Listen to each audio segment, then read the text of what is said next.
Greetings to you all watching this video. I'm trusting that each and every one of you are resting in the presence of God Almighty, who is our loving Father, who has promised in His word that He'll never leave us nor forsake us. We are living in this period of dispensation of grace, and that is why it is very important to understand how we can rest in His presence, to learn how to rest in His presence. And for that, it is very important for us to learn and understand what grace is all about. Because if we do not understand what grace is, we will never know how to rest in His presence and not worry about the things that are happening around us. The things that people say about us that hurt us. Our needs and our wants are all being taken care of. It reminds me of a testimony of a very good friend of mine. And this person was, he was doing really well in life. He was a practicing lawyer. And he was at the peak of his career at the time when he encountered God. And very soon after that encounter that he had, he was called into full-time ministry. God had called to serve him, give up everything that he worked for. And it was a very tough decision for him to make, because he had a family to take care of. And he was finding it difficult to say yes to God. And every day the Lord would keep convicting him, telling him, "My son, give up everything, let go and serve me." So he decided to take counsel from a senior man of God. So he went and met this person and began explaining to him all his anxieties and worries about this call of serving God full time, giving up everything he worked for. He had so many questions in his mind. And he told me, after almost 1 hour of discussion, nothing convinced him. Nothing that man of God said to him and explained to him convinced him that he should give up everything. But he said, there's one statement he made towards the end of the conversation.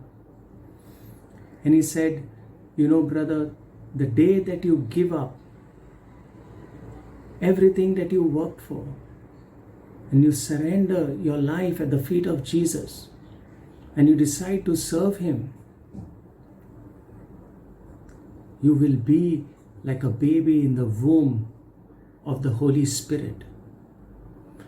A baby in the womb of a mother has nothing to worry about. That baby doesn't even have to bother to breathe.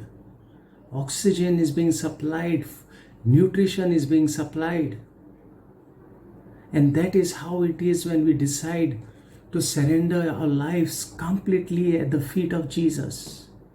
That God Himself takes up the responsibility to supply for all our needs.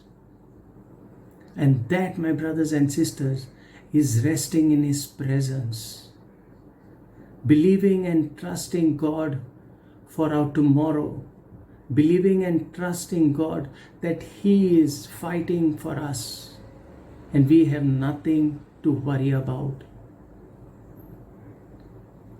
In the Old Testament, the people of God were judged by the law.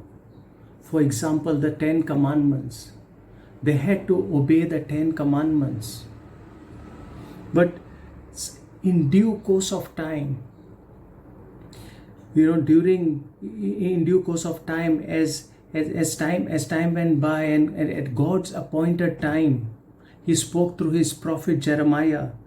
And if we read in Jeremiah chapter 31, verse 33 and 34, let me just read it out to you. It says this: "But this is the covenant that I will make with the house of Israel. After those days, says the Lord, I will put my law in their minds and write it on their hearts. and I will be their God, and they shall be my people.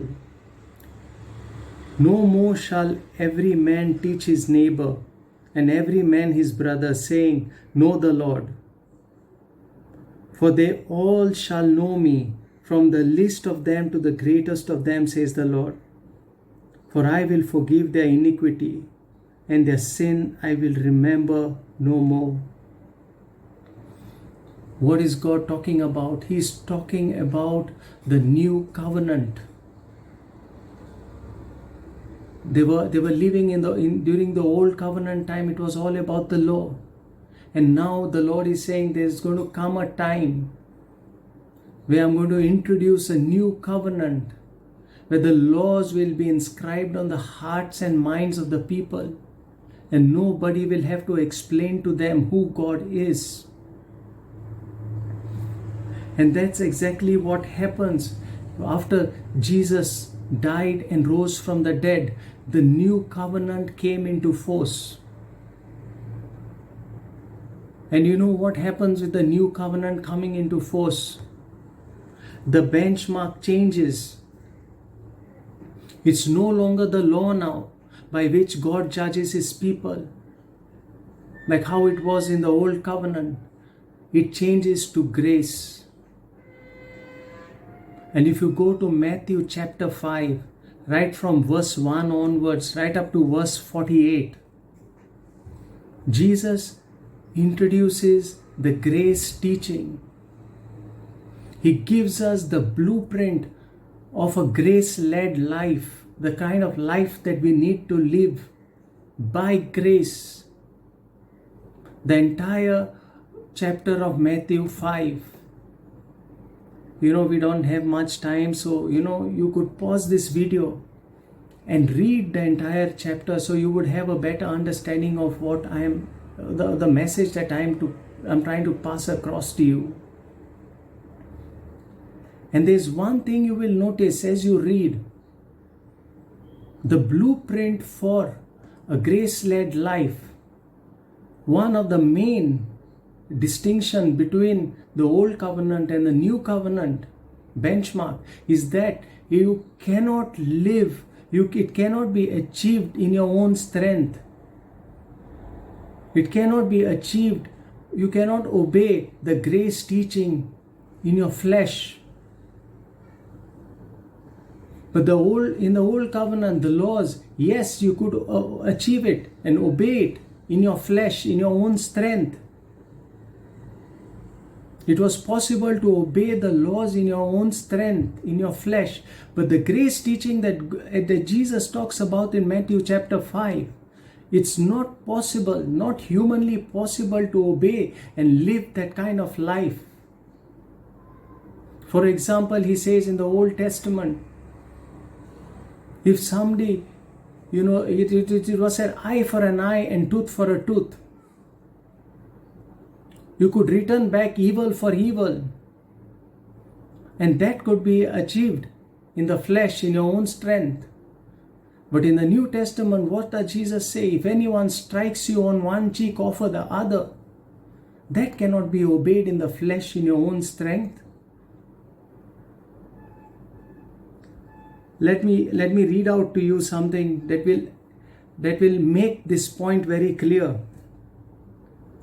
In Luke chapter 18 and verse 18 to 23, look at what it says here. Now a certain ruler asking him, saying, Good teacher, what shall I do to inherit eternal life? So Jesus said to him, Why do you call me good? No one is good but one, that is God. You know the commandments. Do not commit adultery, do not murder, do not steal, do not bear false witness, honor your father and mother. And read carefully now. Pay attention to the response of this young man. Hear what he says. He said, All these things I have kept from my youth. What was Jesus saying earlier? He was telling him about the law. He said, if you want to inherit eternal life, do this and do this and do this. And this young man says, all that I have done. And he says that not only I have done, he's saying from my youth, he has been consistently keeping it. And in the Old Testament, you see, there was no power of the Holy Spirit. The grace of God was not dispensed unto his people. Which means what? This young man and all the others, those who were obeying it, they were obeying it in their own strength. They were honoring God in their own strength, in their flesh. Because that was the time and that was the season to operate in flesh and in your own strength, because grace was not yet dispensed. And as we read further, when Jesus heard of these things, he said to him, you still lack one thing. And you hear very carefully now, the grace is coming into force. Jesus is speaking to him now about the grace message. And he says, sell all that you have and distribute to the poor, and you will have treasures in heaven, and come follow me. But he heard this and became very sorrowful. So what happened here? You see, in the Old Testament, the law was 1/10 and he was obeying that. And now Jesus is telling him, give everything to the poor and come follow me. That was grace. And what was this young man's reaction? He became very sorrowful and he turned his back and walked away. You see, flesh can never submit to grace. Flesh glories in its own strength. Flesh wants to perform. Flesh will never let go and depend upon God. It can never understand the things of God.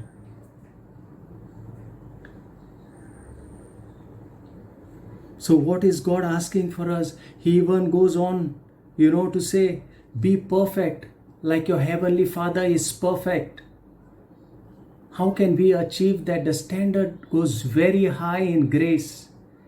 And there's just one thing that we can do, dear brothers and sisters, is depend upon the power of God, upon the Holy Spirit to give us that ability. God, now when you surrender completely to God, He deposits His grace inside of you, His ability inside of you to transcend your human nature, to transcend your human capabilities and abilities.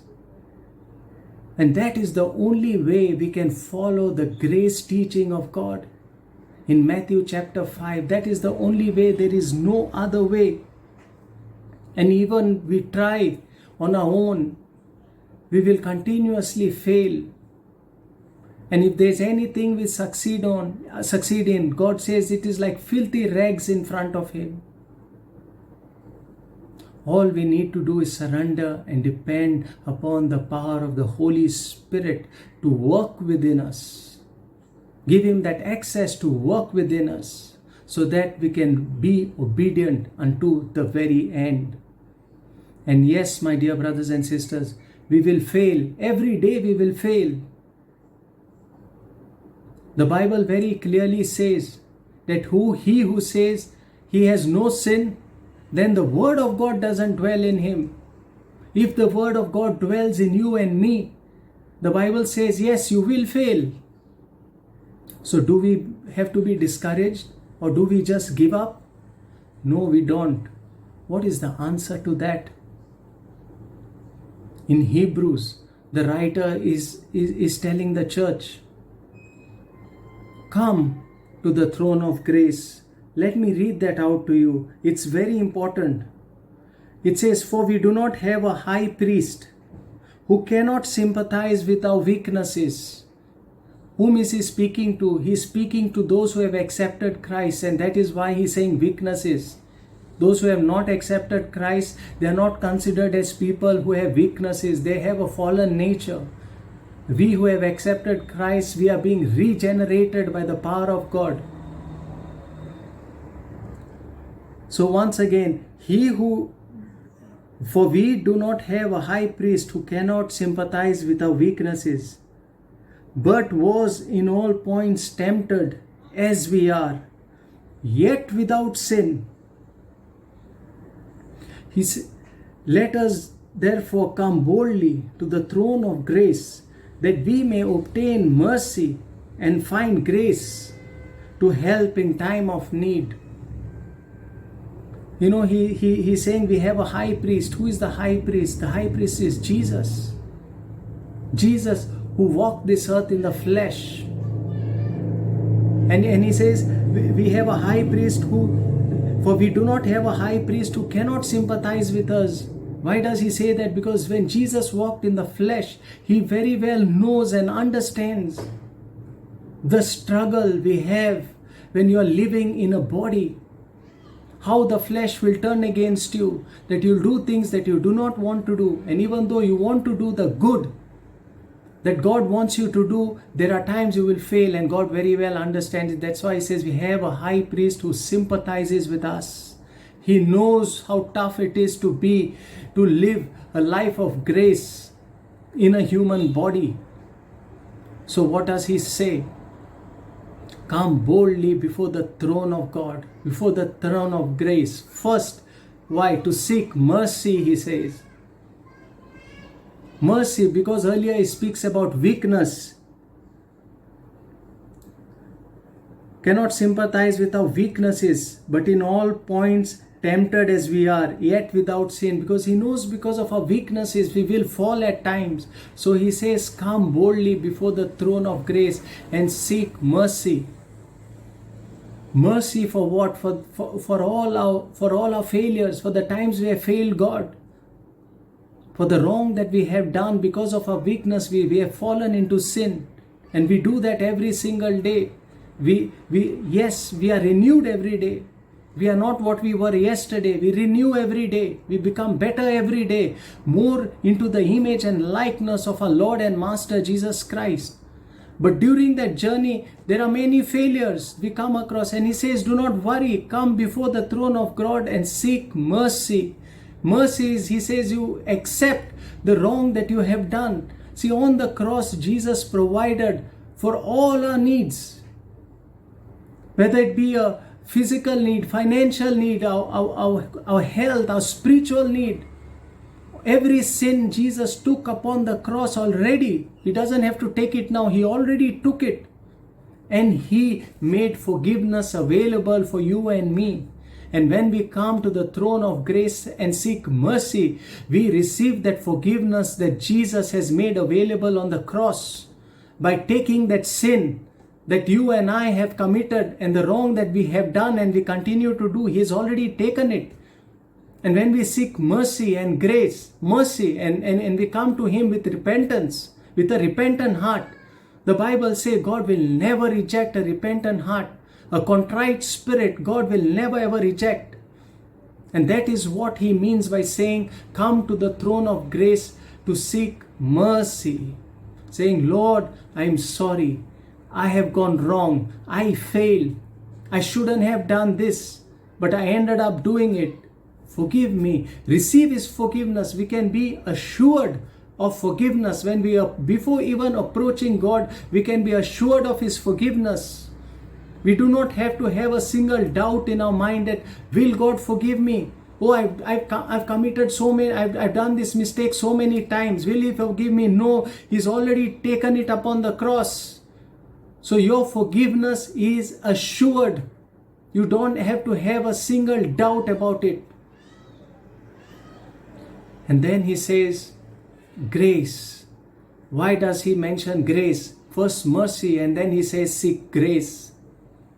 When we come to God and we receive his forgiveness, and he's taken away all the guilt and shame of the wrong that we have done, we don't tell God, now we are going, oh Lord, out into this world, and we will not do the same thing that we have done earlier. I will not make that mistake. I will overcome it.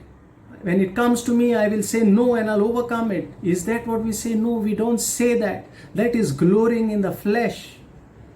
That is trying to do it in your own strength. But what do you say? You say, Lord, give me your grace. Fill me with the power of your Holy Spirit. So when I'm faced with that same situation, I'm able to overcome it. And I'll not make the same mistake that I have done in the past. And when you open your heart to God, He fills you with that grace. He gives you that ability. And then what happens? You transcend human nature. You operate in the supernatural realm. And that which is not possible to obey in the flesh, you are easily able to obey it by the power of God operating through your life. And my prayer for you today is that you may understand, that God may open your eyes of understanding to the message of grace. Because grace is not part of the gospel. Grace is the gospel. Grace is resting in the presence of our Heavenly Father. And I pray that today, that your eyes of understanding may open. And as you come into His presence, as you spend that time of prayer in His presence, communing with Him, you will experience His mighty power. May He instill and deposit all the grace you need to overcome every situation that you keep falling short. God bless you all. Amen.